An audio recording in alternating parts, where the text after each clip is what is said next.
مسجد کے جو ہے سیکرٹری ہیں ان کو دعوت سخن دیتا ہوں کہ آئیں اور ہمارے درمیان قرآن کی کچھ آیتیں تلاوت کریں.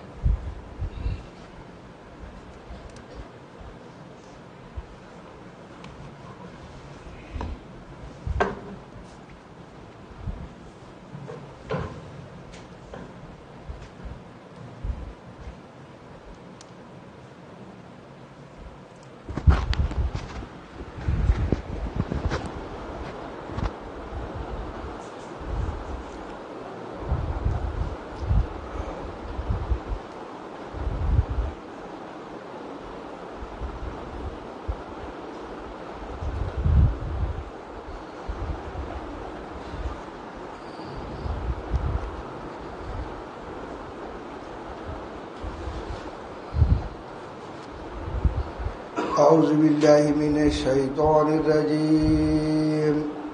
بسم الله الرحمن الرحيم. تبارك الذي بيده الملك وهو على كل شيء قدير. الذي خلق الموت والحياة ليبلوكم أيكم أحسن عملا وهو العزيز الغفور. الذي خلق سبع سماوات طباقا ما ترى في خلق الرحمن من تفاوت فارجع البصر هل ترى من فطور ثم ارجع البصر كرتين ينقلب إليك البصر خاشعا وهو حسير. ولقد زينا السماء الدنيا بمصابيح وجعلناها رجوما للشياطين وأعتدنا لهم عذاب السعير. السلام علیکم.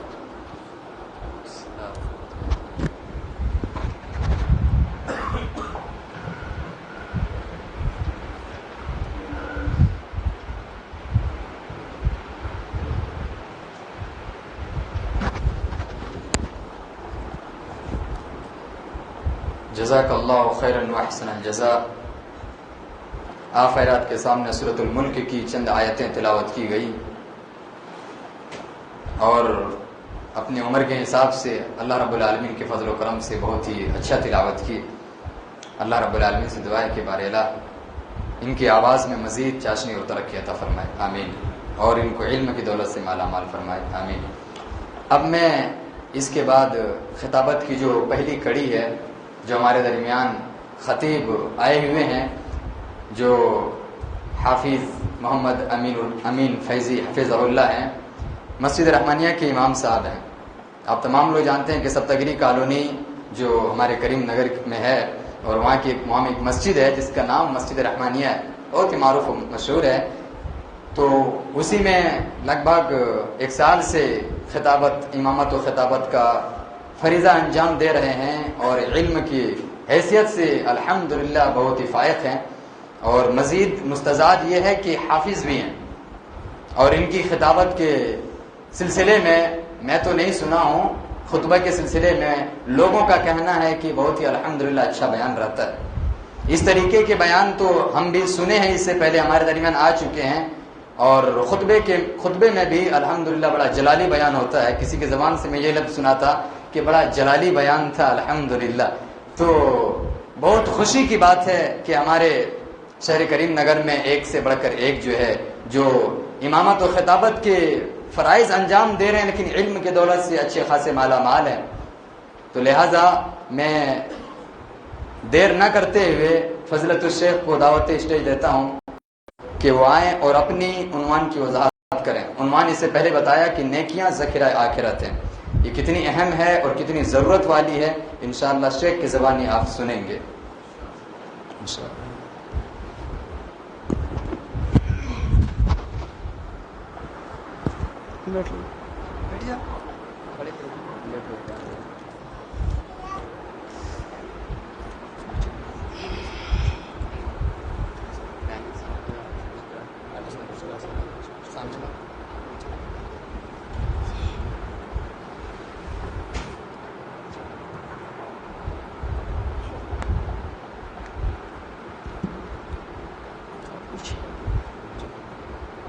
زور سے آواز آ رہی ہے.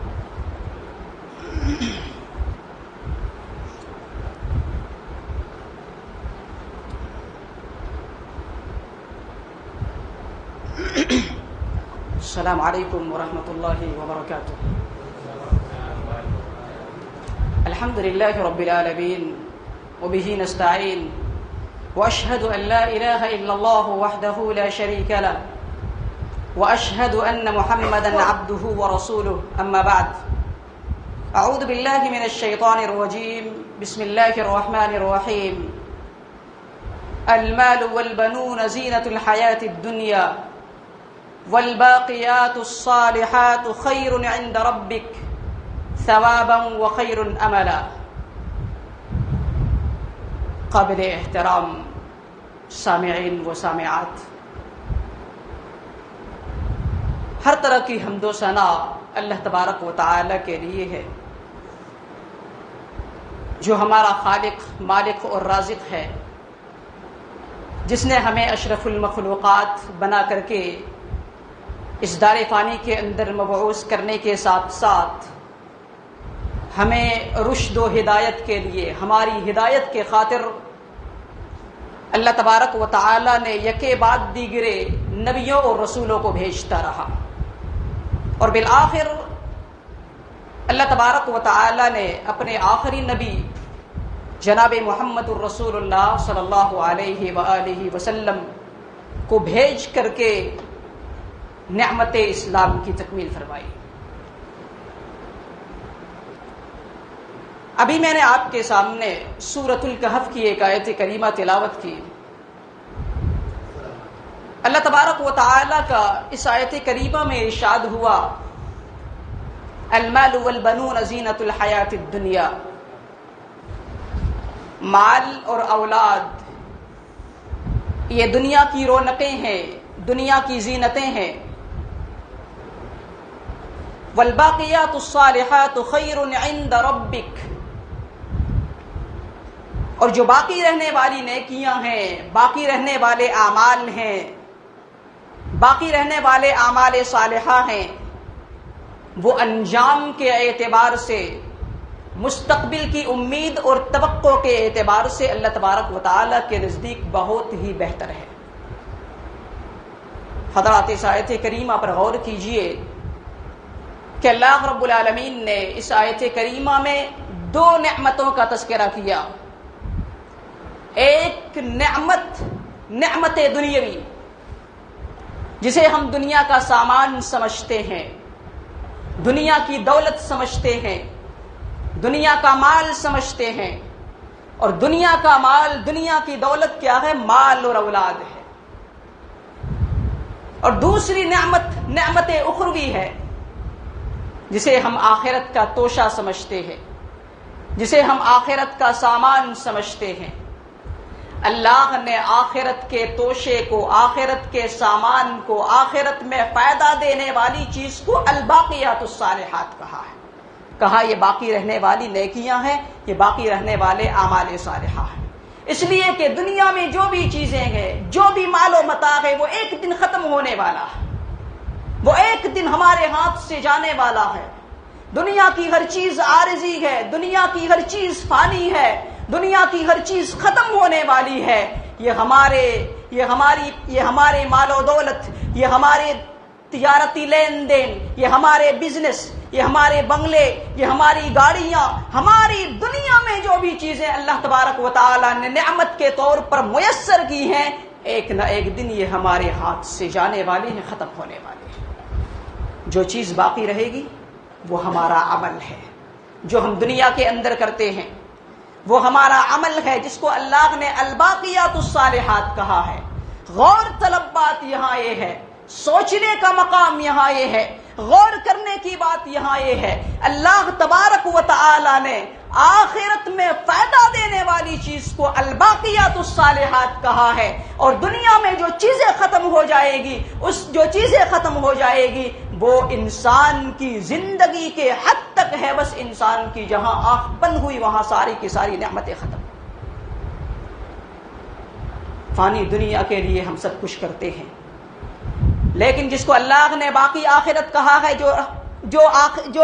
جو باقی رہنے والی ہے.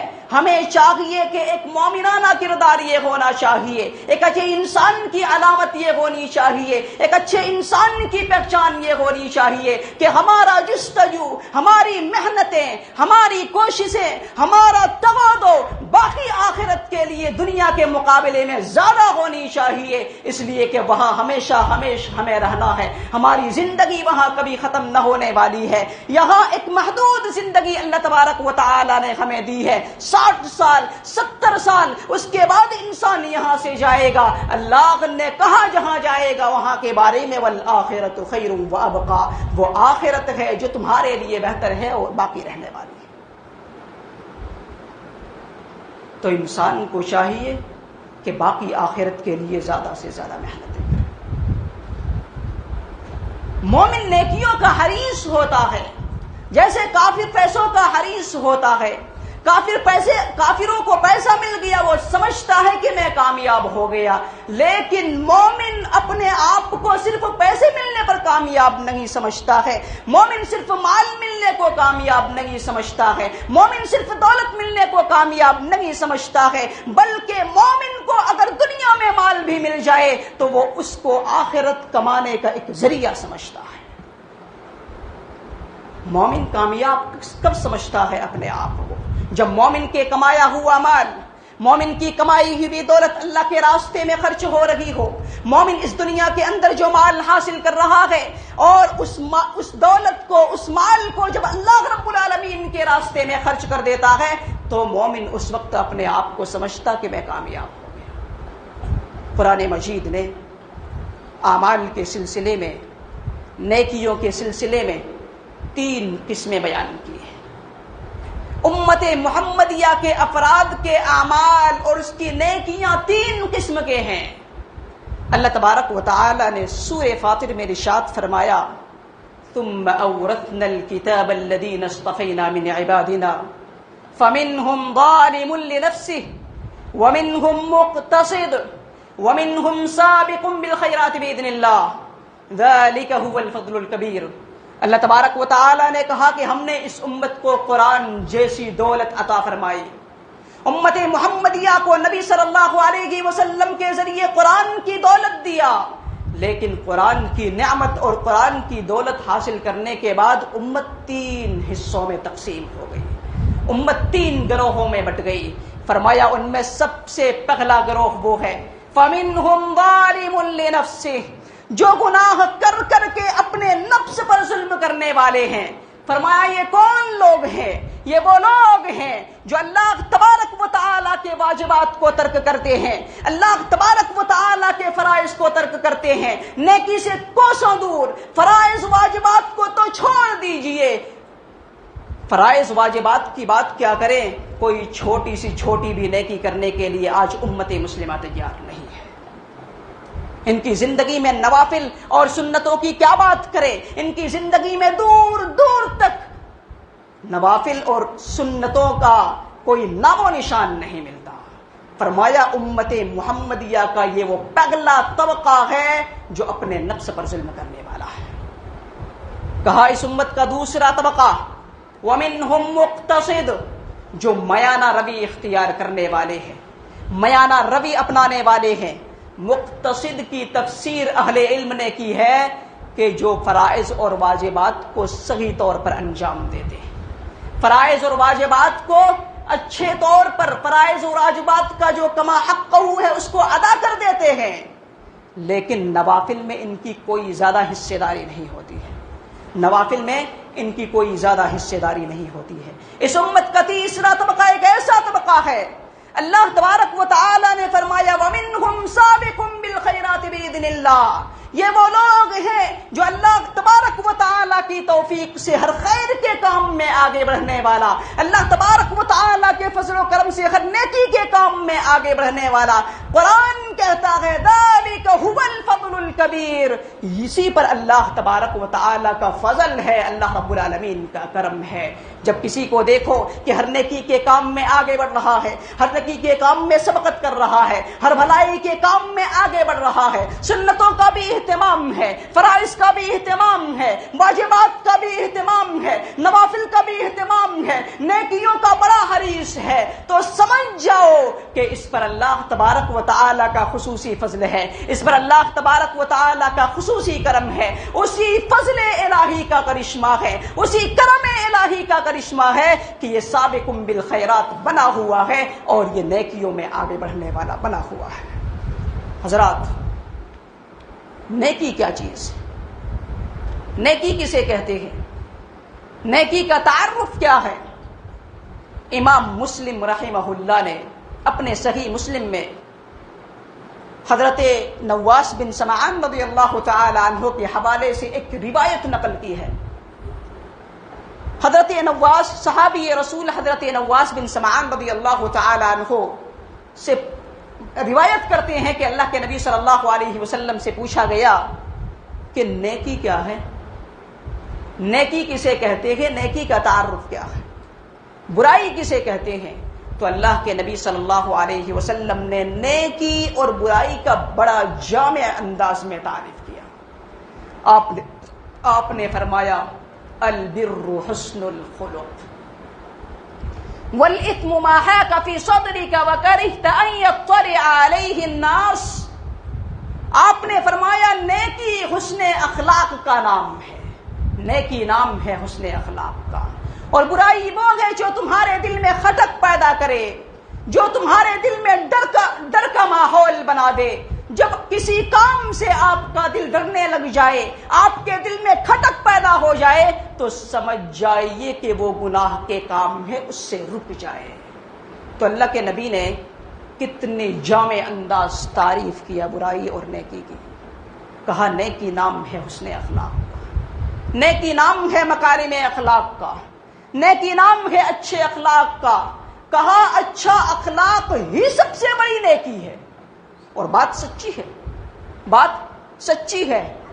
آپ دیکھیں ایک اچھے کردار کا حامل انسان، ایک حسن اخلاق والا انسان، اور ایک برے کردار اور برے اخلاق والا انسان، آپ دیکھیں گے کہ شب و روز، صبح و شام، دن و رات، اٹھتے بیٹھتے چلتے پھرتے وقت ایک اچھے اخلاق والا انسان محض اپنی اچھے اخلاق کی وجہ سے اتنی نیکیاں کر لیتا ہے کہ ایک برے کردار والا انسان وہ نیکی نہیں کر سکتا۔ کیسے؟ ایک اچھے اخلاق والا انسان کسی سے جب ملتا ہے تو مسکرا کر کے ملتا ہے، کسی سے ملتا ہے تو آگے بڑھ کر کے سلام کرتا ہے، کسی سے ملتا ہے تو عاجزی اور انکساری دکھاتا ہے، کسی سے ملتا ہے تو میٹھی باتیں کرتا ہے، کسی سے ملتا ہے تو مدد چاہیے تو اسے مدد پہنچاتا ہے، کسی سے ملاقات کرتے ہیں تو اگر وہ مظلوم ہے تو اس کی مدد کرتا ہے، اس کا دست بازو بننے کی کوشش کرتا ہے۔ اسی لیے کہا گیا کہ حسن اخلاق ایک ایسی صفت ہے جو لمحہ لمحہ ہم سے نیکیاں کرواتی ہے، اور حسن اخلاق ایک ایسی صفت ہے جس کی وجہ سے صبح سے لے کر کے شام تک نیکیوں میں گزرتی ہے۔ اسی لیے آپ صلی اللہ علیہ وسلم نے فرمایا سننا چاہتے ہو اگر جامع انداز میں کہ نیکی کسے کہتے ہیں تو نیکی نام ہے حسن اخلاق۔ اسی لیے آپ صلی اللہ علیہ وسلم نے فرمایا ان المؤمن لیدرک بحسن خلقہ درجۃ الصائم القائم، کہ ایک شخص ہے جو بڑا تہجد گزار نہیں ہے، جو بڑا نفلی روزی رکھنے والا نہیں ہے، بڑا قیام اللیل کرنے والا نہیں ہے، لیکن محض اپنے اخلاق کی وجہ سے، اپنے اچھے کردار کی وجہ سے جنت میں وہ مقام پائے گا جو مقام کے نفلی روزے رکھنے والوں کا ہوگا، جنت میں وہ مقام پائے گا جو مقام کے نفلی عبادات کرنے والوں کا ہوگا، جنت میں وہ مقام پائے گا جو مقام کے قیام اللیل کرنے والوں کا ہوگا۔ محض اپنے اخلاق کی وجہ سے، اپنے کردار کی وجہ سے، اپنے حسن اخلاق کی وجہ سے جنت میں وہ نفلی روزے رکھنے والے اور قیام اللیل کرنے والے کے مقام کو حاصل کر لے گا۔ اس لیے آپ نے کہا کہ نیکی نام ہے حسن اخلاق کا۔ اسی لیے کسی بھی نیکی کو حقیر نہیں سمجھنا چاہیے، چاہے نیکی چھوٹی ہو یا بڑی، نیکی کو حقیر نہیں سمجھنا چاہیے۔ ہمارے ذہنوں میں یہ بات آتی ہے کہ نیکی صرف بڑے ہی کام کو کہا جاتا ہے، ایسی بات نہیں ہے۔ شریعت کہتی ہے کہ نیکی ہر وہ عمل ہے جو نیکی کے دائرے میں آتا ہے، چاہے وہ کتنی ہی چھوٹی نیکی کیوں نہ ہو، کتنی ہی بڑی نیکی کیوں نہ ہو، معمولی اور حقیر سی نیکی کیوں نہ ہو، وہ نیکی ہے، وہ نیکی ہے۔ تم کسی بھی نیکی کو حقیر نہ سمجھو، اس لیے کہ نیکی کب بڑی ہو جائے اس کی کوئی گارنٹی نہیں ہے، اس کی کوئی گارنٹی نہیں ہے۔ اللہ کے نبی صلی اللہ علیہ وسلم نے فرمایا لا تحقرن من المعروف شیئا ولو ان تلقى اخاك بوجه طلیق، کہ کسی بھی نیکی کو، کسی بھی خیر کے کام کو، کسی بھی بھلائی کے کام کو حقیر نہ سمجھو، اگرچہ تمہارا اپنے بھائی کے ساتھ ہنستے ہوئے، ملتے ہوئے چہرے کے ساتھ ملنے کی نیکی کیوں نہ ہو، اس کو بھی حقیر نہ سمجھو، اس لیے کہ نیکی کب بڑی ہو جاتی ہے اس کی کوئی گارنٹی نہیں۔ اس دور کے ایک بہت بڑے عالم گزرے ہیں، علامہ مقبل بن ہادی الوادعی رحمۃ اللہ علیہ، جو یمن کے ایک بہت بڑے عالم تھے، بہت بڑے محدث تھے۔ 20 سے 21 سال پہلے ان کی وفات ہوئی۔ اللہ تبارک و تعالی نے ان کے ذریعے پورے یمن میں انقلاب لایا، ان کی وجہ سے ہزاروں شیعہ گھرانے سلفی بن گئے، ان کی وجہ سے ہزاروں شرک و بت پرست گھرانے توحید پرست بن گئے، ان کی وجہ سے ہزاروں گمراہ لوگ سیدھے راستے پر آ گئے۔ اس دور میں اس سے بڑا عالم یمن نے پیدا نہیں کیا، اس سے بڑا عالم یمن نے پیدا نہیں کیا۔ جانتے ہیں میں یہ واقعہ کیوں بتا رہا ہوں کہ ایک چھوٹی سی نیکی بڑی کیسی ہو جاتی ہے، تصور کیجئے گا۔ جانتے ہیں اس کا بیک گراؤنڈ کیا تھا؟ یہ ایک غریب گھرانے میں پیدا ہوئے،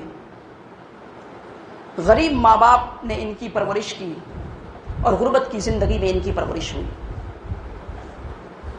اور جب یہ جوان ہوئے تو ان کے غریب ماں باپ نے کیا کیا، ان کو سعودیہ کمانے کے لیے بھیج دی۔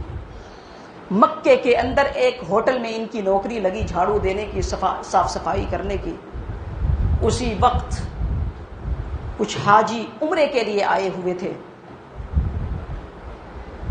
انہی میں سے ایک حاجی صاحب نے ان کو ایک گفٹ دیا، ایک تحفہ دیا، ایک ہدیہ پیش کیا۔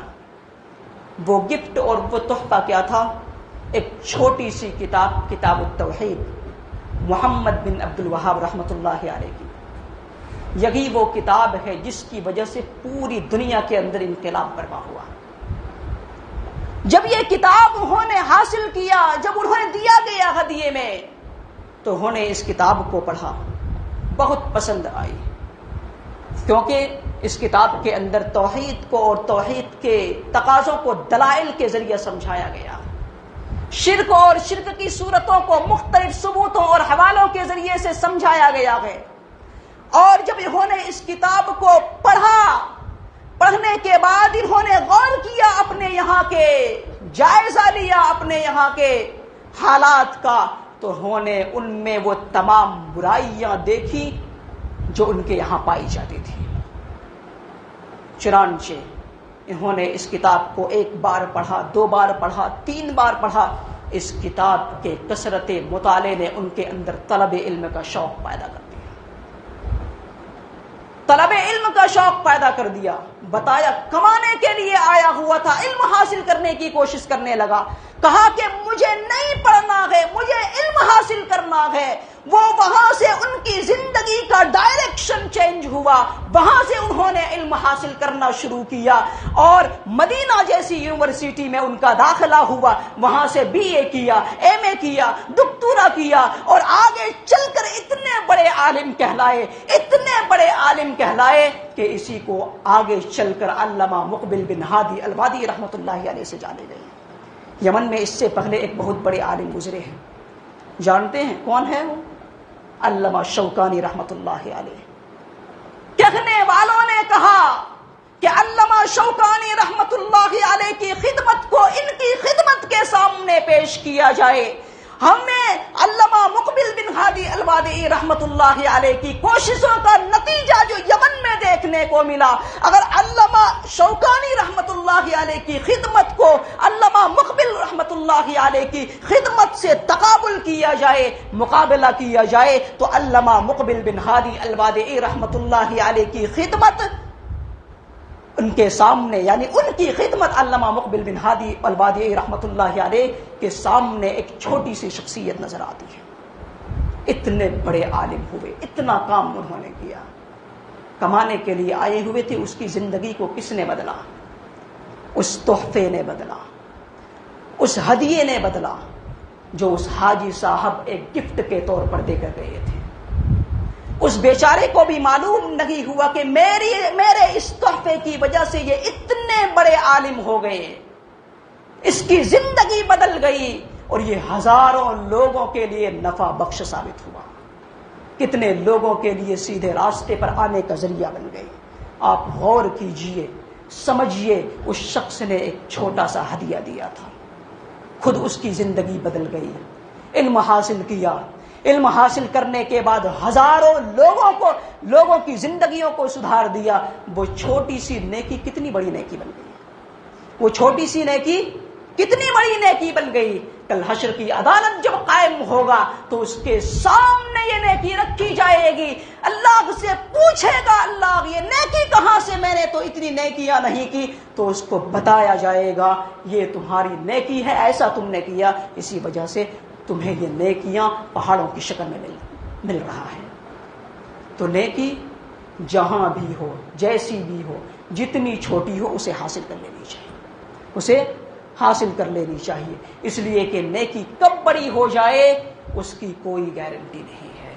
نیکی کب بڑی ہو جائے، اس لیے کہ نیکیوں سے نیکیاں پیدا ہوتی ہیں، نیکیوں سے نیکیاں جنم لیتی ہیں۔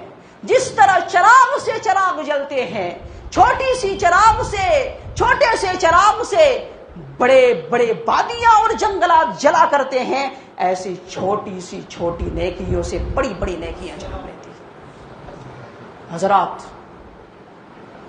مدھیہ پردیش میں شہر اندور کا ایک علاقہ ہے، شہر اندور کا ایک علاقہ ہے، وہاں ایک برہمن نے اسلام قبول کیا، اور اس سے جب قبول اسلام کا واقعہ پوچھا کہ آپ کو کس چیز نے متاثر کیا، اسلام کی کس تعلیم سے آپ متاثر ہوئے، آپ مسلمان کیسے بنے، تو وہ کہنے لگے میرے مسلمان بھائی کی ایک چھوٹی سی نیکی میرے لیے ہدایت کا ذریعہ بن گئی۔ کہا وہ کیسے؟ کہا میں زمانہ جاہلیت میں تھا، میں ہندو تھا اور ہم سفر کر رہے تھے، میرا ایک مسلمان دوست پیچھے بیٹھا ہوا تھا، میں گاڑی ڈرائیو کر رہا تھا اور ہم دونوں تیز رفتار سے چل رہے تھے، ٹو ویلر میں ہم دونوں تھے، گاڑی رفتار کے ساتھ چل رہی تھی۔ اچانک میرے مسلمان بھائی نے کہا کہ گاڑی روکو، کہا کہ گاڑی روکو، ہم نے گاڑی رکائی، وہ مسلمان بھائی پیچھے سے اترا اور پیچھے سے اتر کر کے وہ پیچھے گیا اور راستے میں ایک نوکیلا پتھر پڑا ہوا تھا، اسے اٹھایا، اٹھا کر کیا باہر پھینک دیا۔ میں نے اس پر غصہ کیا کہ اتنی سی چھوٹی سی کام کے لیے تیز رفتار سے چلتی ہوئی گاڑی رکائی تم نے، یہ تو سرکاری لوگوں کے کرنے کے کام ہے، یہ تو میونسپلٹی لوگوں کے کرنے کے کام ہے۔ کہا میرے دوست یہ تیری سوچ ہے، تیرے خیالات ہیں، تیرے تفکرات ہیں، ہمارے نبی کی تعلیم تو یہ ہے مسلمان کے کرنے کے کام ہے۔ اور آپ کو معلوم ہے اللہ کے نبی نے فرمایا اماطۃ الاذی عن الطریق صدقہ، راستے سے تکلیف دہ چیز کو ہٹانا صدقہ ہے۔ ہم کسی بھی راستے سے گزر رہے ہیں، راستے میں گڑھا ہے، وہاں بعد میں آنے والا گر سکتا ہے، ہماری ذمہ داری بنتی ہے وہاں رکے، اس کا کچھ بندوبست کریں۔ ہم کسی راستے سے گزر رہے ہیں، راستے میں کانٹا ہے، بعد میں آنے والوں کے پاؤں میں چبھ سکتا ہے۔ کسی راستے سے گزر رہے ہیں، راستے میں کانچ ہے، بعد میں آنے والوں کو تکلیف پہنچا سکتی ہے۔ کسی راستے سے گزر رہے ہیں، راستے میں پاؤں ہے، راستے میں پتھر ہے جو بعد میں آنے والوں کو گرا سکتا ہے۔ ہمارا فرض بنتا ہے کہ وہاں رکیں، اس کا کوئی بندوبست کریں۔ اگر ہم اللہ کا شکر ادا کرتے ہوئے وہاں سے گزر گئے کہ اللہ کا شکر ہے کہ کانچ تھی ہم بچ گئے، پتھر تھا ہم بچ گئے، کانٹا تھا ہم بچ گئے، اور اسی طریقے سے گڈھا تھا ہم بچ گئے، تو آپ کامل مومن نہیں ہو سکتے جب تک کہ آپ اپنے بعد میں آنے والوں کی فکر نہ کریں۔ تو مومن وہ ہے جو اپنے بعد میں آنے والوں کی فکر کرتا ہے، بعد میں آنے والوں کے بارے میں سوچتا ہے۔ تو مسلمان بھائی نے کہا کہ جب ان کے یہ جملے میں نے سنے کہ یہ ہمارے نبی کی تعلیم ہے کہ یہ ہر مسلمان کے کرنے کا کام ہے، تو انہوں نے کہا کہ اسی وقت میرے اندر اسلام داخل ہو گیا، میرے اندر اسلام داخل ہو گیا۔ اور میں نے کہا اچھا تمہارے نبی کی اتنی خوبصورت تعلیم ہے، تھوڑا ہمیں بتاؤ۔ وہاں سے انہوں نے نبی صلی اللہ علیہ وسلم کی لائف ہسٹری پڑھنا شروع کیا۔ آپ صلی اللہ علیہ وآلہ وسلم کی سیرت کو پڑھنا شروع کیا۔ آپ صلی اللہ علیہ وسلم کی حیات طیبہ سے، آپ کی زندگی سے اس قدر متاثر ہوا کہ وہ مشرف اسلام ہو گیا۔ تو آپ کو معلوم ہے کہ راستے سے تکلیف دہ چیز کو ہٹانا یہ ایمان کا سب سے کم تر درجہ ہے۔ آپ صلی اللہ علیہ وسلم نے فرمایا الایمان بضع وسبعون شعبہ فافضل قول لا الہ الا اللہ واماطۃ الاذى عن الطریق۔ ایمان کے 70 سے زائد کیا ہیں؟ شاخیں ہیں۔ ان میں سب سے پہلا درجہ کس کا ہے؟ توحید کا ہے، اور سب سے کم تر درجہ راستے سے تکلیف دہ چیز کو ہٹا دینا۔ آپ غور کیجئے، جب ایمان کا سب سے کم تر درجہ نتیجے کے اعتبار سے ایک شخص کی ہدایت کا ذریعہ بن سکتی ہے، تو ایمان کے اس سے بڑے جو درجے ہیں، اس سے اعلیٰ جو درجے ہیں، اس کو کرنے سے کس قدر نیکیاں جنم لے گی۔ ایک چھوٹی سی نیکی تھی، بس راستے سے انہوں نے کیا کیا؟ پتھر کو ہٹا دیا، کتنی بڑی نیکی پیدا ہو گئی، ایک شخص کی ہدایت کا ذریعہ بن گئی۔ اسی وجہ سے کوئی بھی نیکی ہو، چاہے کتنی بھی حقیر کیوں نہ ہو، اسے ہمیں اگنور نہیں کرنا چاہیے، اس نیکی کو کرتے ہوئے نکل جانا چاہیے، اس لیے کہ وہ نیکی کب بڑی ہو جائے گی اس کی کوئی گارنٹی نہیں۔ قرآن کہتا ہے، شریعت کہتی ہے کہ ہم اس دنیا کے اندر جو کچھ کرتے ہیں، ہمارا جو لین دین ہے، ہمارا جو سامان ہے، وہ دنیا کے حد تک ہے۔ سفر آخرت میں، ہمیشگی کی زندگی میں، دائمی کی زندگی میں جو کام آنے والی ہے وہ ہماری نیکیاں ہیں، ہمارے اعمال صالحہ ہیں، آپ کے اعمال صالحہ ہیں۔ اللہ تبارک و تعالی نے فرمایا ما عندکم ينفد وما عند اللہ باق۔ جو چیزیں تمہارے پاس ہے وہ ختم ہو جائے گی، جو چیزیں تمہارے پاس ہے وہ ختم ہو جائے گی، اور جو اللہ کے پاس ہے وہ کیا ہے؟ وہ باقی رہنے والی، وہ کبھی ختم ہونے والی نہیں۔ ام المومنین حضرت عائشہ صدیقہ رضی اللہ تعالی عنہا نے ایک بکری ذبح کی، اور بکری کو ذبح کر کے انہوں نے کیا کیا؟ سارے گوشت کو تقسیم کر دیا، صدقہ کر دیا، اور اپنے پاس کیا کیا؟ بکری کے پاؤں کو رکھ لیا۔ انہوں نے کہا کہ ہم نے سارے گوشت کو تقسیم کر دیا، ساری چیزیں ختم ہو گئی، بس ہمارے پاس پاؤں ہے۔ بکری کے کیا ہے؟ پاؤں ہے۔ آپ صلی اللہ علیہ وسلم نے کہا کہ یہ نہ کہو، یہ کہو کہ ساری بکری ہمارے پاس باقی ہے سوائے پاؤں کے، اس لیے کہ اللہ کے راستے میں دی ہوئی چیز، اللہ تبارک و تعالی کے راستے میں خرچ کی ہوئی چیز خرچ ہو کے بھی باقی رہتی ہے، خرچ ہو کے بھی باقی رہتی ہے، کیونکہ اللہ تبارک و تعالی اسے ذخیرہ آخرت بنا دیتا ہے۔ اسی لیے کہا کہ آپ کیا کریں؟ آپ یہ نہ کہیں کہ ساری بکری ختم ہو گئی، بلکہ یہ کہیں کہ ساری بکری ہماری باقی ہے، ہمارے بکری کے پاؤں ختم ہو گئے۔ کیوں؟ اس لیے کہ نیکی کی خصوصیت یہ ہے کہ نیکی انسان کو مرنے کے بعد بھی زندہ رکھتا ہے۔ انسان اپنی نیکی ایک ایسی چیز ہے جس کے سبب انسان ہمیشہ زندہ رہتا ہے، ہمیشہ انسان زندہ رہتا ہے۔ کیا مطلب؟ انسان قبر میں ہے، انسان عالم برزخ میں ہے، برزخی زندگی میں ہے، اس کی اس زمین پر کی ہوئی نیکیاں اسے ہمیشہ زندہ رکھتی ہے۔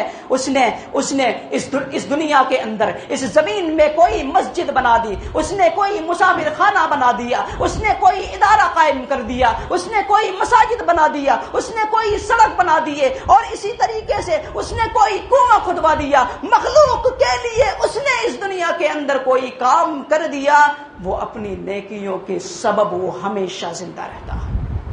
مسجد بنا دی، مسجد میں آنے والا ہر مصلی، مسجد میں نماز پڑھنے والا ہر مصلی یاد کر کر کے دعائیں کرتی ہیں، یاد کر کر کے دعائیں کرتی ہے، اللہ تو ان کی مغفرت فرما، ان کی قبر کو نور سے بھر دے، جنہوں نے ہمارے لیے یہ مسجدیں بنائی، ہمارے لیے ادارہ قائم کیا، ہمارے لیے مسافر خانہ بنایا، ہمارے لیے مدرسہ بنایا۔ آنے والی نسلیں یاد کر کر کے دعائیں کرتی ہیں۔ اس لیے انسان اپنی نیکیوں کے سبب ہمیشہ زندہ رہتا ہے۔ آپ کو معلوم ہے کہ انسان جب مر جاتا ہے تو اس کے اعمال کا سلسلہ کیا ہوتا ہے؟ ختم ہو جاتا ہے، مگر صدقہ جاریہ ایک ایسا عمل ہے کہ عمل کرنے والوں کو اگر قبر میں وہ سویا ہوا ہے پھر بھی اس کی نیکیوں میں مسلسل اضافہ ہوتا رہتا ہے۔ قبر میں سویا ہوا ہے پھر بھی اسے وہ زمین میں اس کی یادگاریں زمین میں زندہ ہیں۔ صدقے دو طرح کے ہوتے ہیں، آپ کو معلوم ہے۔ ایک صدقہ تو وہ ہے ہم نے کسی بھوکے کو کھانا کھلا دیا، کسی مسکین کو کھلا دیا، کپڑا پہنا دیا، ختم۔ اور ایک صدقہ جاریہ وہ ہے آپ نے کوئی مسجد بنا دی، آپ نے صدقہ کر دیا، کسی کی شادی کرا دی، کسی کو پڑھا دیا، اور کسی عالم کے تنخواہ آپ نے ہمیشہ کے لیے مقرر کر دیا۔ کیا ہے یہ؟ صدقہ جاریہ ہے۔ آپ کے قیامت تک آپ کے حق میں وہ نیکیاں کیا ہیں؟ مسلسل آپ کے نامہ اعمال میں وہ نیکیاں ہمیشہ درج ہوتی رہتی ہیں۔ تو نیکیوں کے سبب انسان کیا ہوتا ہے؟ ہمیشہ زندہ رہتا ہے۔ نیکی ایک خصوصیت یہ ہے کہ آج ہم جو نیکیاں کرتے ہیں، جو اعمال صالحہ کرتے ہیں، مستقبل میں، فیوچر میں ہماری نسلوں میں نیکیاں اپنا رنگ دکھاتی ہیں۔ ہمارے آبا و اجداد جو نیکیاں کر کے جاتے ہیں، جو اعمال صالحہ کر کے جاتے ہیں، اللہ رب العالمین اس نیکیوں کا اثر ان کی اولادوں میں، ان کے بیٹوں میں، ان کے آنے والی نسلوں میں اس کا اثر باقی رکھتا ہے۔ جن لوگوں کا خاندان، جن لوگوں کا ماضی روشن گزرا ہے، جن کے خاندان کا ماضی کیا ہے؟ روشن ہے، جن میں خدمت گزار لوگ پیدا ہوئے ہیں، جن میں خدمت گزار لوگ پیدا ہوئے ہیں، جنہوں نے دین کی خدمت کی ہے، ملت کی خدمت کی ہے، قوم تبارک و تعالی ان کی نسل کرتا ہے، ان کی نسلوں میں متقین لوگوں کو پیدا کرتا ہے تاکہ وہ اپنے آبا و اجداد کے کمائے ہوئے نام کو اور بڑھائے۔ تو دنیا میں نیکیوں کا اللہ رب العالمین کی جانب سے ایک چھوٹا سا بدلہ یہ ہوتا ہے کہ اس نیکیوں کا اثر اللہ ان کے نسلوں میں باقی رکھتا ہے، ان کے نسلوں میں وہ نیکیاں باقی رکھتا ہے۔ حضرت موسیٰ اور خضر علیہ السلام کے واقعے میں آپ نے پڑھا ہوگا یا کسی خطبوں میں، کسی واعظ و نصیحت میں آپ نے سنا ہوگا کہ دیوار گر رہی تھی۔ حضرت خضر علیہ السلام نے کیا کیا؟ ہاتھ کے سہارے سے دیوار کو کیا کیا؟ کھڑا کر دیا۔ ہاتھ کے سہارے سے دیوار کو کھڑا کر دیا۔ موسیٰ علیہ السلام غصہ ہو گئے۔ آپ نے دیوار کھڑا کر دیا، آپ کو ایسا نہیں کرنا چاہیے، کیونکہ ہمیں انہوں نے کھانا دینے سے انکار کر دیا، مہمان بنانے سے انکار کر دیا، تو ہم اس پر احسان کیوں کریں؟ حضرت خضر علیہ السلام نے کہا ٹھیک ہے، یہ بخیلوں کی بستی ہے، کوئی بات نہیں، لیکن ہم نے جس کے دیوار کو کھڑا کیا وہ 2 یتیم بچوں کی دیواریں ہیں، جن میں وہ 2 یتیم بچے رہتے ہیں، اور اس دیوار کے نیچے ان کے باپ نے خزانہ چھپا کے رکھا ہے، اگر دیوار گر جاتی تو خزانہ دب جاتا، اس وجہ سے ہم نے کیا کیا، دیوار کو اپنے ہاتھ کے سہارے سے کھڑا کر دیا۔ اور ان کے باپ کون ہیں؟ وَكَانَ أَبُوهُمَا صَالِحًا۔ کیا فرمایا اللہ تبارک و تعالی نے؟ ان دو یتیم بچوں کا باپ بڑا نیک تھا، ان کے تقوی کی وجہ سے، ان کے باپ کی نیکی کی وجہ سے اللہ نے ان کی دولت کی حفاظت کر دی۔ معلوم ہوا ہمارے آبا و اجداد جو نیکیاں کرتے ہیں، جو اعمال صالحہ کرتے ہیں، جو خیر و بھلائی کے کام کر کے جاتے ہیں، جو دین کی خدمت کرتے ہیں، جو قوم و ملت کی خدمت کرتے ہیں، اللہ ان کی نیکیوں کا اثر اور ان کی نیکیوں کا بدلہ ان کی نسلوں میں دیتا رہتا ہے۔ اور اللہ تبارک و تعالیٰ کے یہاں نیکیوں کی بڑی قدردانی ہے۔ اللہ نیکیوں کی ناقدری نہیں کرتا، اپنے بندوں کی نیکیوں کو بڑی حفاظت کرتا ہے۔ وَكَانَ سَعْيُهُمْ مَشْكُورًا۔ اللہ تبارک و تعالیٰ تمہاری کوششوں کی، تمہاری نیکیوں کی ناقدری نہیں کرتا ہے، بلکہ بڑا ہی قدردان ہے، وہ تمہاری نیکیوں کی قدردانی کرتا ہے۔ فَمَن يَعْمَلْ مِثْقَالَ ذَرَّةٍ خَيْرًا يَرَهُ۔ ذرہ برابر نیکی کرو گے تو نتیجہ قیامت کے دن دیکھ لو گے۔ احادیث سے پتہ چلتا ہے کہ انسان عمل کرنے والا بظاہر ایک چھوٹا سا عمل کرتا ہے، ایک معمولی سی نیکی کرتا ہے، لیکن اس عمل میں اس نیکی کو وہ اتنے تڑپ سے کرتا ہے، اتنے جذبے اور جوش سے کرتا ہے، اور وہ نیکی اتنی تڑپ سے کرتا ہے، کل حشر کی عدالت میں اللہ تبارک و تعالی وہ چھوٹی سی نیکی کو خزانے کی شکل میں پیش کر دے گا۔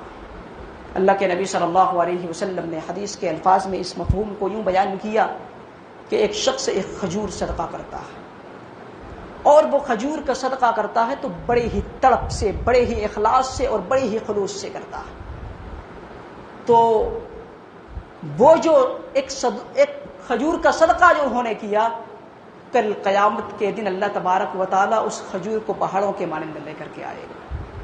اللہ کے نبی نے فرمایا اللہ تمہاری نیکیوں کی ایسے ہی حفاظت کرتا ہے جیسے تم میں سے کوئی شخص اپنے جانوروں کے بچوں کی حفاظت کرتا ہے۔ اللہ کے نبی صلی اللہ علیہ وسلم نے فرمایا اسی وجہ سے نیکیوں میں آگے بڑھنا چاہیے۔ السابقون السابقون، ہر نیکی میں آگے بڑھنے والے بنو، سبقت کرنے والے بنو، ہر اعمال صالحہ میں آگے بڑھنے والے بنو۔ جن کو اللہ نے سابقون کی خوشخبری سنائی ہے، بشارت سنائی ہے، اس میں شامل ہونے کی کوشش کرو۔ اللہ تبارک و تعالی سے دعا ہے الہ العالمین ہمیں دنیا میں تو جب تک زندہ رکھ، نیکیاں کرتے ہوئے زندہ رکھ، اور جب تک تو ہمیں دنیا میں زندہ رکھ، ایمان پر زندہ رکھ، اعمال صالحہ پر زندہ رکھ، اور توحید پر قائم رکھ۔ جب ہمارا خاتمہ ہو، خاتمہ بالخیر ہو، آمین۔ تقبل یا رب العالمین۔ والسلام علیکم ورحمۃ اللہ وبرکاتہ۔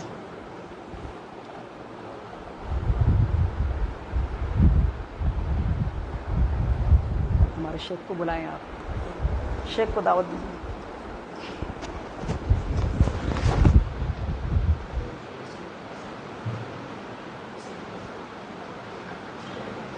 جزاک اللہ خیر، اللہ جزائے خیر عطا فرمائے۔ انشاءاللہ عزیز اب اس کے بعد فضیلت الشیخ مولانا وسیم اختر سلفی حفظہ اللہ کا خطاب ہوگا۔ میں نہایت ہی ادب و احترام کے ساتھ شیخ محترم کو دعوت دیتا ہوں کہ آپ اسٹیج پر آئیں اور اپنے خطاب سے عوام کو استفادہ پہنچائیں۔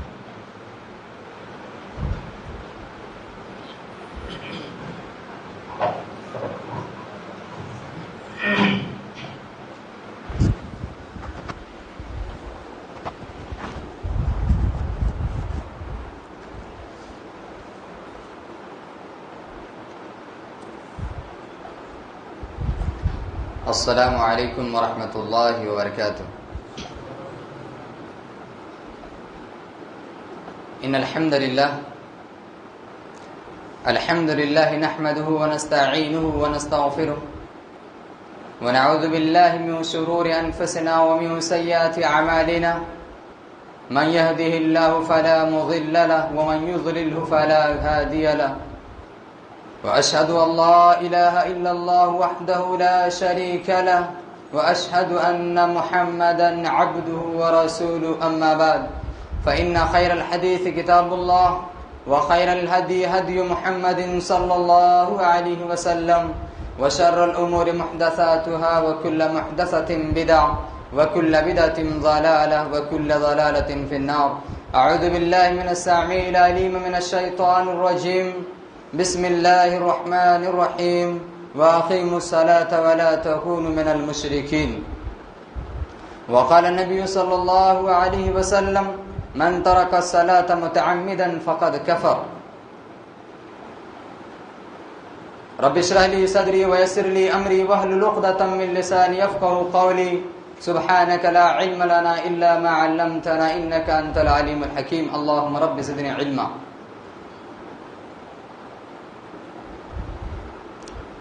محترم سامعین، نوجوانان دین، عزیز بچوں، پردہ نشین اسلامی مائیں اور بہنیں، تمام قسم کی تعریف و توصیف، حمد و ثنا، کبریائی، بڑائی، بزرگی اس اللہ رب العالمین کے لیے لائق و زیبا ہے جس اللہ رب العالمین نے ہمیں طرح طرح کی نعمتوں سے نوازا ہے، اور پھر ہماری اور آپ کی رشد و ہدایت بھی کی ہے. اور ان تمام نعمتوں میں سب سے افضل نعمت یہ ہے کہ ہمیں اور آپ کو مسلمان اور مومن بنایا ہے، اور ساتھ ہی ساتھ یہ بھی توفیق اللہ رب العالمین نے بخشی ہے کہ ہم اور آپ قال اللہ وقال رسول کی صداؤں کو سننے کے لیے لبیک کہتے ہیں. جہاں پر اللہ رب العالمین اور اس کے رسول جناب محمد رسول اللہ صلی اللہ علیہ وسلم کی باتیں ہوتی ہیں، وہاں پر ہم اور آپ تشریف لے جاتے ہیں، وہاں پر پہنچتے ہیں، اور پہنچنے کے بعد اسے سننے کی کوشش کرتے ہیں، اور پھر مزید اللہ رب العالمین سے یہ توفیق مانگیے. اگر ملی ہے تو بڑی خوشی کی بات ہے، نہیں ملی ہے تو اللہ رب العالمین سے مزید ایک توفیق مانگیے کہ یا اللہ جو ہم سنتے ہیں اس پر عمل پیرا ہونے کی توفیق عطا فرما. آمین یا رب العالمین. تو یہ توفیق ہر ایک انسان کو ضروری ہے. اگر کسی انسان کو یہ توفیق ملی ہوئی ہے تو اللہ رب العالمین کا سب سے بڑا مقرب محبوب بندہ ہے وہ. اور اگر کسی کو توفیق نہیں ملی ہے، جیسے ہم میں سے بہت سارے ایسے ہیں، ہر ایک پروگرام میں شریک ہوتے ہیں، جہاں بھی دین کی باتیں ہوتی ہیں وہاں پر جا کر شامل ہو جاتے ہیں، خطبے میں صف اول میں رہتے ہیں، دین کی جہاں بھی باتیں ہوتی ہیں، جس مجلس میں ہوتی ہیں شریک ہو جاتے ہیں، شامل ہو جاتے ہیں، لیکن عمل میں بالکل کورے نظر آتے ہیں. عمل اس کا کچھ نہیں ہوتا. ایسا محسوس ہوتا ہے کہ ایک کان سے سنا دوسرے کان سے اسے باہر نکال دیا. یہ توفیق نہیں ملی ہم کہ عمل کر سکیں. لہذا ہمیں اور آپ کو چاہیے کہ اللہ رب العزت سے یہ توفیق مانگے کہ جو ہم سنتے ہیں اسے عمل کی توفیق عطا فرما. میرے بھائی اور دوستو، جیسا کہ میں نے اس سے پہلے آپ حضرات کے سامنے یہ باتیں کی کہ ہمارا ٹاپک کیا ہے، ٹاپک کے سلسلے میں باتیں ہو چکی ہیں کہ وقت کا جو ہے اہم ترین ضرورت ہے یہ ٹاپک، اور یہ کسی ایک وقت کے لیے نہیں ہے بلکہ ہمیشہ صبح و شام یاد رکھنے والی بات ہے، ہمیشہ اپنے ذہن و دماغ میں بٹھانے والی باتیں ہیں. اور اگر کوئی انسان اس پر عمل نہیں کرتا ان کے انجام سے بھی اسے واقف ہونا ہے. آج کا جو ٹاپک ہے آپ کے درمیان وہ ہے بے نمازی کا انجام کیا. اس دنیا کے اندر اللہ رب العالمین نے ہمیں اور آپ کو جو بھیجا ہے، ہماری اور آپ کی جو پیدائش ہوئی ہے اس دنیا کے اندر، اللہ رب العالمین نے علی الاعلان وضاحت کے ساتھ ارشاد فرما دیا وما خلقت الجن والانس الا ليعبدون، کہ ہم نے جن اور انس کو، جنوں کو اور انسانوں کو محض اس لیے پیدا فرمایا ہے کہ وہ میری عبادت کریں. ہماری اور آپ کی پیدائش، ہم اور آپ اس دنیا کے اندر جو آئے ہیں، ہمارا اور آپ کا صرف ایک اور واحد مقصد ہے، وہ مقصد اللہ رب العالمین کی عبادت ہے. اور میرے بھائی اور دوستو، اللہ رب العالمین کی عبادت میں جو سب سے پہلی عبادت ہے، جسے راس العبادات کہا جاتا ہے، ام العبادات کہا جاتا ہے، وہ نماز ہے. لیکن بعض لوگوں نے، یہاں پر تشریح بھی ضروری ہے، بعض لوگوں نے صرف نماز کو ہی عبادت کہہ دیا. خالی نماز عبادت نہیں. ہمارے یہاں تو کچھ لوگوں کی ذہن میں یہ بات بیٹھی ہوئی ہے کہ اگر بندہ نماز پڑھتا ہے تو وہ عبادت کرتا ہے، اس کے علاوہ کچھ بھی کر لے، کتنوں بھی نیک کام کر لے، وہ عبادت نہیں. نہیں میرے بھائی، اسلام کا جو دائرہ بڑا وسیع ہے، بڑا لمبا چوڑا ہے۔ عبادت میں سب سے افضل عبادت نماز ہے۔ اگر کوئی انسان نماز پڑھتا ہے تو باقی کی عبادت کا جو ہے ہم سوچ سکتے ہیں، تصور کر سکتے ہیں کوئی عبادت کرتا ہوگا اور باقی کی عبادتیں اس کی قبول ہوں گی۔ لیکن ایک بندہ نماز نہیں پڑھتا ہے اور اس کے علاوہ بھی عبادتیں کرتا ہے تو وہ بھی عبادتیں ہوتی ہیں، لیکن اس کے قبول ہونے کے اور نہ ہونے کے سلسلے میں جو ہے ہم کچھ بھی نہیں کہہ سکتے۔ اللہ رب العالمین نے قبول کیا تو ٹھیک ہے، نہیں کیا تو اللہ رب العالمین کی مرضی، کیونکہ ابھی جو باتیں ہونے والی ہیں، جو نماز کو چھوڑتا ہے اس سلسلے میں وہ انسان اسلام میں کتنا رہ جاتا ہے اور اسلام میں اسے کس چیز سے پکارا جاتا ہے، اسلام نے اسے کیا کہا ہے، شریعت مطہرہ میں اس کا کیا حق ہے اور اللہ رب العالمین کا ذمہ اس کے اوپر کتنا ہے، وہ اسلام میں ہے کیا نہیں ہے، یہ تمام چیزیں جو ہے آخرات کے سامنے بیان کروں گا۔ جو میں نے ایک آیت کریمہ، چھوٹی سی آیت کریمہ تلاوت کی ہے سورۃ الروم کی، اس آیت کریمہ میں اللہ رب العالمین نے صاف طور پر بیان فرما دیا۔ اللہ رب العالمین نے کیا فرمایا؟ وَأَقِيمُوا الصَّلَاةَ وَلَا تَكُونُوا مِنَ الْمُشْرِكِينَ۔ آپ سمجھ سکتے ہیں اس آیت کریمہ سے نماز ہمارے لیے کتنا ضروری ہے۔ میں نے تو یہ بات بیان کی کہ ہمارا پیدائشی مقصد اللہ کی عبادت ہے اور عبادت میں سب سے افضل عبادت نماز ہے۔ سب سے ضروری جو فرض قرار دیا گیا اللہ رب العالمین کی طرف سے، اللہ رب العالمین نے جو فرض کیا ہے وہ کیا ہے؟ نماز ہے۔ اور ہمارا جو اسلام کی بنیاد ہے، بچے کو یاد رہتا ہے بنی الاسلام علی خمس، کہ اسلام کی 5 بنیادیں ہیں، 5 ارکان ہیں۔ ان میں سے جو سب سے پہلا ہے کلمہ لا الہ الا اللہ کا اقرار کرنا ہے، کلمہ شہادت کا اقرار کرنا ہے۔ اگر کوئی انسان کلمہ لا الہ الا اللہ، کلمہ شہادت کا اقرار کر لیتا ہے، وہ انسان دائرہ اسلام میں داخل ہو جاتا ہے۔ اس کے بعد معلوم ہے دوسرا کیا ہے؟ دوسرا ہے نماز۔ یہ ہمارا اسلام کا رکن ہے، رکن اسلام ہے، اسلام کا فریضہ ہے، اسلام کے پیلر ہیں۔ اگر ہم اسے قائم کرتے ہیں تو سمجھ لو ہم دین کو قائم کر رہے ہیں۔ اگر ہم یہ ادا کر رہے ہیں سمجھ لو ہم مسلمان ہیں۔ اگر ہم اس کو ادا نہیں کر رہے ہیں تو اللہ رب العالمین کا یہ کلام سن لیں۔ اللہ رب العالمین کہتا وَأَقِيمُوا الصَّلَاةَ، نماز قائم کرو، وَلَا تَكُونُوا مِنَ الْمُشْرِكِينَ، اور مشرکوں میں سے نہ ہو جاؤ۔ بات سمجھ میں یہ آتی ہے کہ جو انسان نماز پڑھتا ہے، جو انسان نماز ادا کرتا ہے، جو انسان نماز کو قائم کرتا ہے، وہ انسان مسلمان ہے، وہ انسان مومن ہے۔ اور جو انسان نماز کو قائم نہیں کرتا، جو صلاح کو قائم نہیں کرتا، نماز نہیں پڑھتا ہے، ایسے لوگوں کے سلسلے میں اللہ رب العالمین کہتا ہے وَلَا تَكُونُوا مِنَ الْمُشْرِكِينَ، کہ مشرکین میں سے نہ ہو جاؤ۔ بظاہر یہی معلوم ہو رہا ہے، آیت کریمہ کے ذریعے سے یہ صاف پتہ چل رہا ہے، جو انسان نماز کا تارک ہوتا ہے، نماز کو چھوڑتا ہے، بے نمازی ہوتا ہے، ایسے انسان جو ہے مشرکین کا ساتھی ہوا کرتا ہے، وہ انسان مشرکین کا ساتھی ہے۔ یہاں پر اللہ رب العالمین نے علی الاعلان کہا ہے، کوئی ڈھکی چھپی بات نہیں ہے کہ اگر انسان نماز نہیں پڑھے تو پھر بھی وہ پکا سچا مومن نہیں ہو سکتا۔ اللہ رب العالمین کہتا ہے ایک مشرکین کا ساتھی ہے۔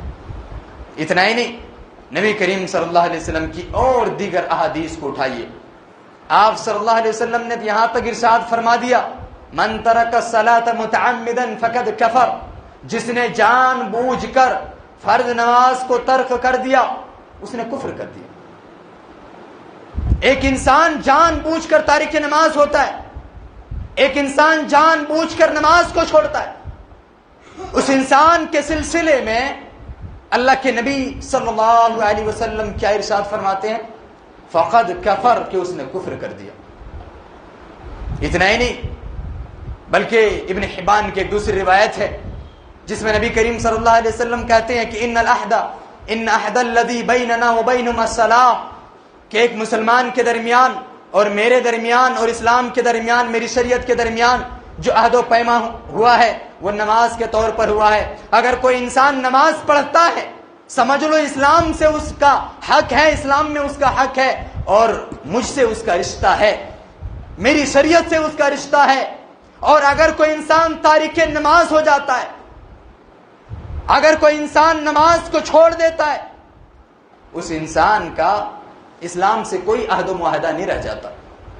میرے سے، میری شریعت سے، اللہ کے نبی کہتے ہیں میرے سے اور میری شریعت سے کوئی عہد و معاہدہ نہیں ہے. اس کا کیا ہوگا نہیں ہوگا کچھ بھی نہیں. اگر انسان جو ہے نماز پڑھتا ہے تو میرے عہد و معاہدے میں رہے گا کہ میں اس کے لیے سفارش بھی کروں گا، میں اس کے لیے شفاعت بھی کروں گا. لیکن ایک تارک نماز ہے، ایک بے نمازی ہے جو نماز کو قائم نہیں کرتا، نماز کو ادا نہیں کرتا، نماز کو نہیں پڑھتا، وہ انسان سے میرا کوئی عہد و معاہدہ نہیں ہے. اتنی بات ہے. اللہ کے نبی صلی اللہ علیہ وسلم نے کہی، اس سے بھی زیادہ بات آپ صلی اللہ علیہ وسلم نے کہی. صحیح الترغیب و ترہیب کی ایک روایت ہے. اللہ کے نبی صلی اللہ علیہ وسلم ارشاد فرماتے ہیں من ترک الصلاۃ مکتوبۃ عمدا فبریت منہ ذمۃ اللہ، کہ کوئی انسان اگر صلاۃ مکتوبہ کو، فرض نماز کو عمدن جان بوجھ کر چھوڑ دیتا ہے، فبریت منہ ذمۃ اللہ، وہ انسان اللہ رب العالمین کی ذمے سے بری ہو جاتا ہے، وہ انسان اللہ رب العالمین کی ذمہ داری سے نکل جاتا ہے. اللہ اکبر. ذرا غور کیجئے، اگر کوئی انسان تارک نماز ہو جاتا ہے، بے نمازی ہو جاتا ہے، اللہ رب العالمین کے ذمے سے بری ہو جاتا ہے. وہ اب اللہ رب العالمین کے ذمہ نہیں رہ گیا کہ اللہ رب العالمین اس کی کیسی ہدایت دے. ہدایت تو اللہ رب العالمین کی ذمہ ہے. اگر کوئی انسان نماز کو چھوڑ دیتا ہے، اللہ رب العالمین کی ہدایت کی ذمہ نہیں رہ جاتا، اللہ رب العالمین کی ہدایت اسے نہیں مل سکتی ہے. کتنی بڑی بات ہے یہ. سننے میں بڑا معمولی سا لگتا ہے. یہ باتیں جو ابھی آخرات کے سامنے کی جا رہی ہیں شاید تلخ ہوں گی، شاید تلخ ہوں گی، لیکن یہ تمام کی تمام باتیں حقیقت ہیں. جو یہاں پر بیٹھے ہیں وہ بھی غور سے سنیں اور عمل کرنے کی کوشش کریں، اور جو یہاں پر نہیں آئے ہیں، جہاں تک میری آواز پہنچ رہی ہے، وہ بھی ذرا غور سے سن لیں کہ اگر ہم تارک صلاح ہو جائیں، نماز کو چھوڑنے والا بن جائیں، بے نمازی بن جائیں، اللہ کے نبی کہتے ہیں کہ انہوں نے کفر کر لیا. اللہ کے نبی کہتے ہیں اسلام میں اس کا کوئی حق نہیں ہے. اللہ کے نبی کہتے ہیں کہ میرا اس سے کوئی وعدہ نہیں ہے. اللہ رب العالمین کے ذمے سے وہ خارج ہو جاتا ہے، بری ہو جاتا ہے. میرے بھائی اور دوستو، بڑا ضروری ہے نماز کو قائم کرنا، بڑا ضروری ہے نماز کو قائم کرنا. اور کتنا ضروری ہے، آئیے سورۃ المدثر کی آیت کریمہ کے ذریعے سے جاننے کی کوشش کرتے ہیں. جب جنتی جہنمیوں سے سوال کریں گے ما سلککم فی سقر، جو لوگ جنت میں چلے جائیں گے، جنتی جہنمیوں سے سوال کریں گے کہ تم کو کس چیز نے جہنم میں ڈال دیا، تم کون سے اعمال کرتے تھے جس عمل کی وجہ سے تم جہنم میں چلے گئے. کیا جواب دیں گے معلوم ہے آپ لوگوں کو؟ کیا جواب دیں گے؟ ہم صدقہ و خیرات نہیں کرتے تھے. یہ جواب ہوگا؟ نہیں. کیا جواب ہوگا؟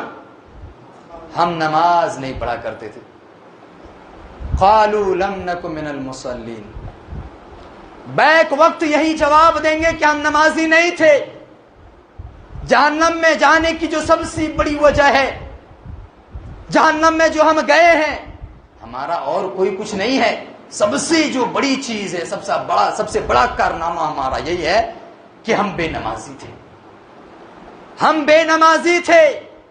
دنیا کے اندر ہمیں بتلایا جاتا تھا تمہارا پیدائشی مقصد اللہ کی بندگی ہے، تم جو اس دنیا کے اندر بھیجے گئے ہو اللہ رب العالمین کی عبادت کے لیے بھیجے گئے ہو. لیکن ہم نہیں سنتے تھے، اور سننے کے بعد ہم عمل نہیں کرتے تھے. اسی لیے ہم نے نماز نہیں پڑھی، اور جب ہم نے نماز نہیں پڑھی اتنا بڑا جرم ہوا، اتنا بڑا جرم ہوا کہ اللہ رب العالمین نے ہمیں جہنم میں ڈال دیا. میرے بھائیو ذرا غور کرو. اللہ اکبر. آج اگر ہم بھی نماز نہیں پڑھتے ہیں، آج اگر ہم بھی نماز نہیں پڑھتے ہیں، خدا نہ خواستہ کہیں ایسا نہ ہو کہ ہمارا بھی جواب یہی ہوگا جب جنتی ہم سے سوال کریں گے، جب جنتی ہم سے پوچھیں گے کہ دنیا میں تم میرے ساتھ رہا کرتا تھا، دنیا میں تم میرے ساتھ یہاں وہاں جایا کرتا تھا، ہماری اچھی خاصی جمتی تھی، ہم دونوں آپس میں بیٹھ کر باتیں کرتے تھے، آج کیا ہوا کہ تم جہنم میں چلے گئے؟ وہ انسان یہی جواب دے گا کہ جب اذان ہوتی تھی، مؤذن حی علی الصلاح حی علی الفلاح کی صدائیں بلند کرتا تھا، آؤ نماز کے لیے، آؤ کامیابی کی طرف، تو ہم جو ہے اٹھ کر تم سے الگ ہو جاتے تھے۔ تم تو نماز کو چلے جاتے تھے، تم نماز پر پڑھنے کے لیے چلے جاتے تھے، لیکن ہم کیا کرتے تھے؟ تمہارے سے الگ ہو جا کر ہم جو ہے راستے میں بیٹھ جاتے تھے، پان کی ٹھیلوں کے پاس، اور دوسرے جگہوں پر چائے کے ٹھیلوں کے پاس ہم ٹھہر جاتے تھے، اور وہاں پر ہم گپ کرتے ہوئے، لوگوں سے بات کرتے ہوئے ہم اپنے وقت کو ضائع کر دیتے تھے۔ آج ہمارا وہی ہے، آج ہمارا المیہ بالکل یہی ہے۔ آج جب مؤذن صدائیں لگاتا ہے، حی علی الصلاح، حی علی الفلاح کی آوازیں ہمارے کانوں میں ٹکراتی ہیں، اور ٹکرانے کے بعد ہم اس کے جواب بھی نہیں دیتے ہیں، اذان کے جواب بھی نہیں دیتے۔ ہم اپنے گپوں میں، ہم اپنے میٹنگ میں، ہم اپنے مشورے میں، دنیا میں کیسے آگے بڑھنا ہے، یہ ساری سوچ میں، یہ ساری فکر میں، اپنے اولاد کے لیے کیا کرنا ہے، اس کی فکر میں، ہمارا بینک بیلنس کتنا ہوگا، اس کی فکر میں، کل ہم کاروبار کے لیے کہاں جائیں گے، اس کی فکر میں ہم جو ہے اپنے وقت کو ضائع کر دیتے ہیں۔ میرے بھائیوں، یہ وقت کا ضیاع، آپ جو یہ وقت کو ضائع کر رہے ہیں، بڑا مہنگا ثابت ہوگا آپ کے لیے۔ اسے لائٹ نہ لیں، اسے آسان نہ سمجھیں، بڑا مہنگا ثابت ہوگا اگر آج اس دنیا کے اندر اپنے وقت کا ضیاع کر رہے ہیں، اللہ رب العالمین کی عبادت نہیں کر رہے ہیں، یاد رکھنا آپ جو ہے کامیاب نہیں ہو سکتے۔ اللہ رب العالمین کے ذمے سے آپ نکل جائیں گے، جہنم میں جانے کا سب سے بڑا ذریعہ، سب سے بڑا سبب آپ بن جائیں گے۔ میرے بھائیو، اسی لیے آپ تارک نماز نہ بنیں۔ اتنا ہی نہیں، اگر کوئی انسان نماز چھوڑتا ہے، مسند احمد کی روایت ہے، نبی کریم صلی اللہ علیہ وسلم نے ایسے لوگوں کے سلسلے میں فرمایا کہ جو انسان نماز چھوڑ دیتا ہے، نماز کی حفاظت نہیں کرتا ہے، ایسے لوگوں کے سلسلے میں اللہ کے نبی جناب محمد رسول اللہ صلی اللہ علیہ وسلم ارشاد فرماتے ہیں کہ وہ انسان جو ہے فرعون، حامان اور قارون کے ساتھ اٹھایا جائے گا۔ پوری حدیث اس طریقے سے ہے، نبی کریم صلی اللہ علیہ وسلم کہتے ہیں من حافظ علیہا کانت لہ نورا وبرہانا ونجاتا یوم القیامہ ومن لم یحافظ علیہا لم یکن لہ نورا ولا برہانا ولا نجاتا وقان یوم القیامۃ مع فرعون وحامان وقارون وابی بن خلف۔ مسند احمد کی روایت ہے، ذرا غور کیجیے۔ اللہ کے نبی صلی اللہ علیہ وسلم ارشاد فرماتے ہیں کہ جو انسان اپنی نماز کی حفاظت کر لیتا ہے، من حافظ علیہا، جو انسان اپنی نماز کی حفاظت کر لیتا ہے، اس انسان کے لیے قیامت کے دن کیا ہوگا؟ کانت لہ نوراً، اس کے لیے نور ہوگا، برہانن، اس کے لیے دلیل بنے گا کہ وہ جنت میں جائے گا، نجاتن، اور وہ جہنم سے نجات پا کر جنت میں چلے جائے گا۔ ذرا غور کیجئے، سبحان اللہ۔ اگر نماز کو قائم کرتے ہیں، اللہ کے نبی کہتے ہیں نور ہوگا، نجات ہوگا، برہان ہوگا۔ اور اگر کوئی انسان نماز کی حفاظت نہیں کرتا، نماز کو قائم نہیں کرتا، اس انسان کے سلسلے میں اللہ کے نبی کہتے ہیں لم یکن نورا ولا برہانا ولا نجاتا، ایسے انسان کے لیے کل قیامت کے دن نور بھی نہیں ہوگا، برہان بھی نہیں ہوگا، نجات بھی نہیں ملے گی اسے۔ اور جب نور نہیں ہوگا، پل صراط کے راستے ہم کراس نہیں کر سکتے۔ پل صراط کے سلسلے میں ہر ایک انسان کو گزرنا ہے۔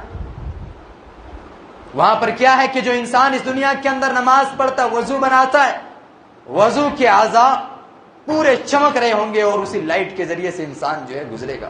اب جو انسان نماز نہیں پڑھتا ہو، جو انسان تارک نماز ہو، جو انسان بے نمازی ہو، وہ انسان وضو بھی نہیں بناتا ہوگا، اور جب وضو نہیں بناتا ہوگا تو پھر اس کے اعضائے وضو جو ہیں، ہاتھ پاؤں چہرہ جو ہے نہیں چمکے گا، اور نہیں چمکے گا تو نور نہیں ہوگا، اور جب نور نہیں ہوگا تو پل صراط میں کراس نہیں کر سکے گا، اور جب پل صراط میں کراس نہیں کر پائے گا تو جنت میں نہیں جا پائے گا۔ پوری کڑیاں جڑی ہوئی ہیں ایک سے ایک لے کر۔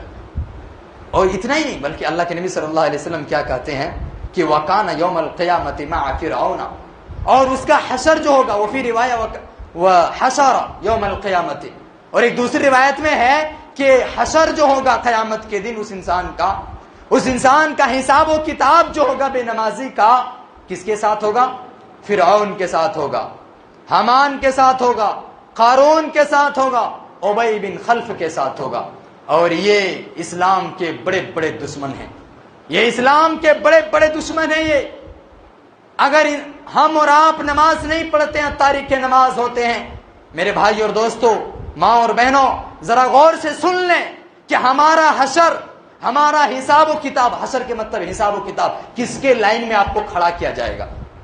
ہوتا ہے نا، ہر ایک کا لائن الگ الگ ہوتا ہے. تو ہمارا حساب، ہماری جو لائن ہوگی کس کے ساتھ؟ فرعون کے ساتھ، جو وقت کا اتنا بڑا ظالم بادشاہ گزرا ہے، اسلام کا اتنا مخالف انسان گزرا ہے، شریعت کا اتنا بڑا مذاق کرنے والا انسان گزرا ہے کہ وہ کہا کرتا تھا انا ربکم الاعلی، انا ربکم الاعلی، کہ میں سب سے بڑا رب ہوں تمہارا. اس سے بڑا ظالم اور کوئی ہو سکتا ہے جو اس دنیا کے اندر کہہ دے کہ میں تیرا رب ہوں، اور وہ چھوٹا موٹا رب نہیں، سب سے بڑا رب ہوں، لہذا تم میری عبادت کرو، میرا سجدہ کرو. اس سے بڑا ظالم کون ہو سکتا ہے؟ اس انسان کے ساتھ ہمارا حشر ہوگا اگر ہم جو ہے نماز کو چھوڑ دیتے ہیں، بے نمازی ہو جاتے ہیں. اور یاد رکھنا، فرعون اللہ رب العالمین کا اتنا بڑا دشمن کس وجہ سے بنا؟ حکمت کی بات کیا ہے اس میں؟ علماء کرام نے اس سلسلے میں کیا باتیں لکھی ہیں کہ اللہ رب العالمین نے اسے بادشاہت عطا کر دی، اللہ رب العالمین نے اسے حکومت عطا کر دیا، اور حکومت عطا کرنے کی وجہ سے اتنا بڑا ظالم بنا. کیونکہ اللہ رب العالمین نے سورۃ المریم آیت نمبر 59 کے اندر ارشاد فرمایا ہے کہ اگر ہم تم کو زمین میں خلافت عطا کر دیں گے نا، اگر ہم تم کو زمین میں کوئی عہدہ دے دیں گے، زمین میں کوئی حکومت تمہیں دے دیں گے، تو تم نماز کو ضائع کرنے لگو گے.